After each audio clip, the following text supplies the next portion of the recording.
दोस्तों नमस्कार, स्वागत है आपका नवभारत समाचार में। बीपीएससी 68वीं प्रारंभिक परीक्षा को लेकर जो फरमान जाहिर हुआ, जो बाहर आया फरमान, उसके बाद जो है कुछ अभ्यर्थियों में रोष पैदा हो गया, क्योंकि यह फरमान ऐसा था जो बीपीएससी के इतिहास में कभी भी इस तरह के नहीं हुए थे। अब क्या है, बीपीएससी के जो सचिव हैं अमरेंद्र कुमार जी, उन्होंने इस तरह से कुछ फरमान जाहिर किए थे कि भैया पीटी जो है अब 200 का होगा, पहले 150 मार्क्स का होता था, अब 200 मार्क्स का होगा। कुछ और भी बदलाव उसमें आया था कि परीक्षा का जो ट्रेंड है वो उसमें परिवर्तन करेंगे। इसी के वजह से छात्र नेता दिलीप जो हैं, इनको नागवार गुजरा। इनके जो सहयोगी हैं, कुछ अभ्यर्थी जो हैं, हम बात करने पहुँचे हैं इन्हीं से कि वहाँ जो कल प्रोटेस्ट हुआ उसके बाद अपडेट क्या है बीपीएससी के। देखिए, कल हम लोग गए थे अध्यक्ष महोदय से मिलकर अपनी बातों को रखने के लिए कि आप जो सुधारों की बात कर रहे हैं तो बाकी सुधारों का हम समर्थन करते हैं, स्वागत करते हैं, लेकिन कुछ जो सुधार हैं वो गलत है, वो छात्र हित में नहीं है। और जैसे कि 50 क्वेश्चन वो टफ रखेंगे, उसमें निगेटिव मार्किंग करेंगे, उसके लिए 2 मार्क्स रहेगा। अगर गलत हुआ तो निगेटिव मार्किंग रहेगा, सही हुआ तो 2 मार्क्स मिलेगा, बाकी 100 क्वेश्चन में 1-1 नंबर रहेगा, उसमें निगेटिव नहीं रहेगा।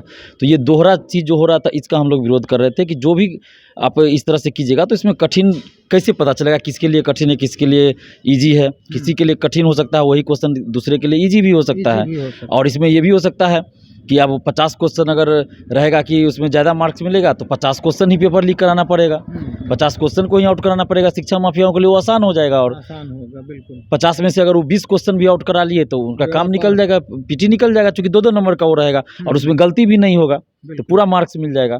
तो इन सब बातों से हमने अवगत कराया। उसके बाद वो वापस लिए अपना फैसला, बोले ठीक है हम अब इस चीज़ को नहीं लागू करेंगे और विद्यार्थियों से भी राय लेंगे। जब 68वीं की वैकेंसी आएगी तो उसमें ऑनलाइन ही फॉर्म में ही रहेगा, राय ली जाएगी कि निगेटिव मार्किंग करे कि नहीं करे। इस पर 150 का 150 तो छात्र अपना राय देंगे। उसके बाद हमारा एक प्रमुख मांग जो है पिछले 2 साल से रहा है रिकॉर्डिंग, वीडियो रिकॉर्डिंग इंटरव्यू का। तो जिसको इन्होंने भी स्वीकार किया है कि हाँ इस तरह की गड़बड़ी इंटरव्यू में हो सकती है कि होगी, तो इसलिए हम आगे से रिकॉर्डिंग करवाएंगे। हो सकता है 67वीं मेंस से, ये 67वीं इंटरव्यू से ही ये लागू हो जाए, तो उन्होंने आश्वासन दिया है। इसके अलावा हमने ये भी कहा था, जो यूट्यूब चैनलों पे, मीडिया में हमने ये बार-बार बात रखी थी कि ओएमआर शीट बाहर ले जाकर रंगा जाता है, मेंस की कॉपी बाहर ले जाकर लिखवाई जाती है। तो कैमरा से अगर सीसीटीवी से निगरानी भी हो रहा है, अगर कैमरा ऑफ करके भी कोई निकाल सकता है, तो इसके लिए उन्होंने कहा कि हम स्मार्ट लॉक लगवाएंगे, जिसका पासवर्ड रहेगा, पासवर्ड से ही वो खुलेगा और कोई खोलेगा तो पता चल जाएगा कि कौन खोला है, क्योंकि पासवर्ड जिसके पास। सीसीटीवी कैमरे में स्मार्ट लॉक लगवाएंगे? नहीं, जो स्ट्रांग रूम में। अच्छा, और अंदर सीसीटीवी कैमरा रहेगा और उसका डिस्प्ले बाहर दूसरे रूम में रहेगा। उस रूम में मीडिया भी जा सकते हैं, जब मन हो ऑफिस आवर में जाके देख सकते हैं कि क्या हो रहा है, नहीं हो रहा है। और स्मार्ट लॉक लगा रहेगा, जिससे कि अगर कोई रात में भी खोलेगा तो पता चल जाएगा कि रात में खुला है, कितना बजे खुला, और जिसको पासवर्ड पता रहेगा वही खोल सकता है, दूसरा आदमी नहीं खोल सकता है।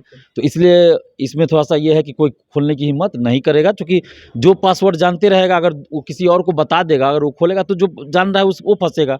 आयोग की नज़र में, अध्यक्ष की नज़र में जिसको पता है वही फंसेगा, तो इसलिए वो किसी को बताएगा भी नहीं। तो ये एक अच्छी चीज़ है, इसका हम लोग स्वागत करते हैं।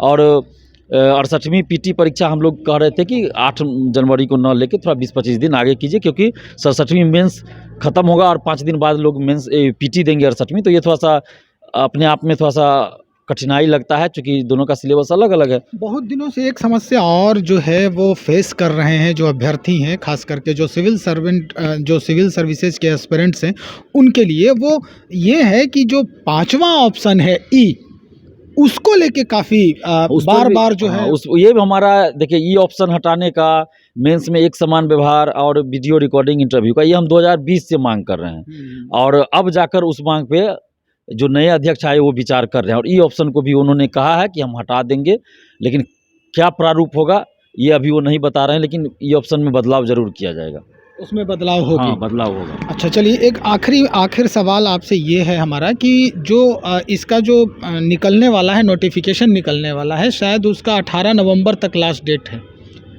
इस तरह से कुछ नोटिफिकेशन भी आया है बीपीएससी के तरफ से। अभी तो नहीं आया है 68वीं का। हाँ, 68वीं का विज्ञापन आने वाला है, इस पर भी बात हुई तो उनका स्पष्ट कुछ इस पे जवाब नहीं था। जैसे एक अखबार में छपा कि जनवरी में आएगा, दूसरे अखबार में दूसरे दिन छपा कि 3 दिन में आ रहा है। तो इस पे हमने पूछा कि भाई दिग्भ्रमित हो रहे हैं स्टूडेंट, तो उन्होंने कहा कि अभी हम स्वतंत्र हैं वैकेंसी निकालने के लिए, लेकिन कब निकालेंगे ये अभी हम नहीं बता सकते।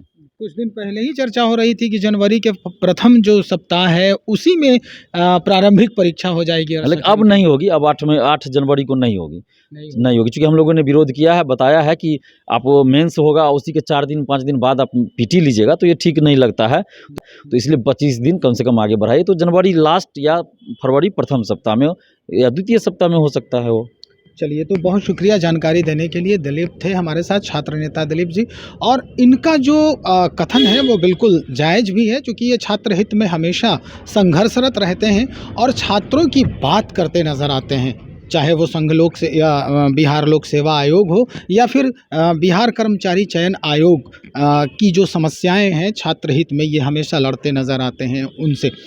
खैर, अब जो बीपीएससी का जो बदलाव था उसमें क्या क्या परिवर्तन हो रहे थे और उस पर इन्होंने किस तरह से संज्ञान लिया और जा कर के वहाँ के सचिव थे उनसे बात की, और उसके बाद जो बात सामने आई वो हमने आपके सामने सुनवा ही दिया है।